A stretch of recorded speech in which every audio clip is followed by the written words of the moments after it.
তো গাইস আজকে একটা নিয়ে চলে এলাম নতুন একটা টেকনিক দেখাতে। ঠিক আছে, এটা হচ্ছে লোডার। এগুলো হচ্ছে এই লোডারে এই যে ড্রামগুলো আছে নি, এগুলো বিয়ারিং সিস্টেম ড্রাম হয়। ঠিক আছে, এই ড্রামটা একটু আলাদা, এই লোডারের একটু হেভি ড্রাম। তো এই ড্রামগুলো অনেক সময় কি হয়, এই যে প্লেটটা এখন লুজ হয়ে গেছে, এই যে প্লেটটা আমরা টাইট করব, কিন্তু ড্রামটা এত পরিমাণে টাইট, ড্রামটা কিন্তু কোনোভাবে খোলা সম্ভব নয়। এবারে একটা কোনো মিস্ত্রি হোক যাই হোক, এই যে এখানে ছেনি লাগায়, এখানে হাতুড়ি মেরে এইভাবে খুলে যায়, কিন্তু জাম থাকলে যে ড্রাম যখন ভেঙে গেছে, পুরো ড্রামটা খতম, শেষ হয়ে গেছে। তা এইটার একটা পোলার, যে আমি একটা পোলার, যেটা একটা সিস্টেম বলে দেবো খোলার, খুব ইজিলিভাবে খুলবে, কোনো চাপ নাই, কোনো ড্রাম ভাঙার সমস্যা নাই, কিচ্ছু হবে না। শুধু দুটো নাট রাখবে বাস। আমি বলে দেবো 16 নম্বর দুটো নাট, এই 16 বা 17 নম্বর। তো দেখাচ্ছি, এই যে এই গাড়ির এক্সেল, এটা এই গাড়ির এক্সেলটা নেবে, আর এই যে 6006 এর একটা বিয়ারিং নেবে, 6006। ঠিক আছে, এই যে বিয়ারিংটা এখানে ঢুকিয়ে দেবে, এক্সেল লাগিয়ে দেবে, এক্সেলটা এভাবে ফিটিং করে দেবে। এই যে এক্সেল ফিটিং হয়ে গেছে। এক্সেল ফিটিং করার পর এই যে দুটো নাট বা এই এক্সেলের যে নাটগুলো থাকে, এই নাটগুলো, এই যে এই নাটগুলো এইদিকে একটা ফাঁসাবে আর এইদিকে একটা ফাঁসিয়ে দেবে।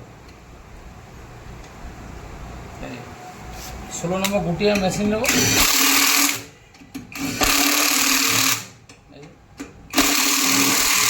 এই যে একটু বেরিয়ে, এই যে একটু বেরিয়ে এলো, আবার এটা খুলবো আমরা। ঠিক আছে, এটা খুলে দিলাম, এটা আবার এক্সেলটা বার করবো, বার করার পর আরেকটা 6006 বিয়ারিং নেবো এরকম, আবার এদিকে ঢুকে দেবো।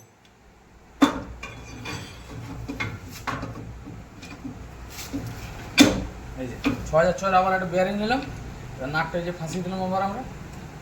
এই যে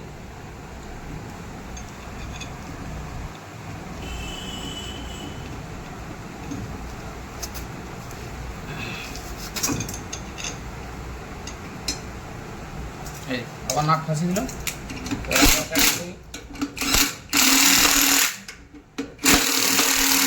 এই যে ড্রামটা বেরিয়ে আসছে,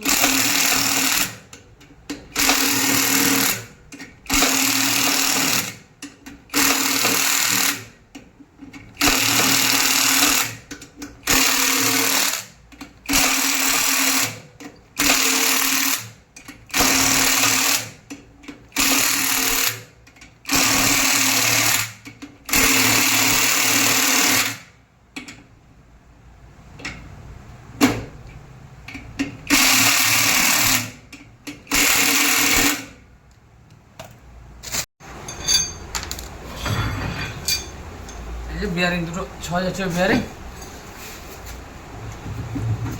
এই যে বিয়ারিং পুরো সিজ হয়ে যায়, যাদের এরকম জং ধরে থাকে, এই যে পুরো জং ধরে সিজ হয়ে গেছে একদম বিয়ারিংটা, তাদের ক্ষেত্রে এই যে ড্রামটা ভেঙে গেছে পুরো একদম, এই যে ড্রামটা ভেঙে গেছে।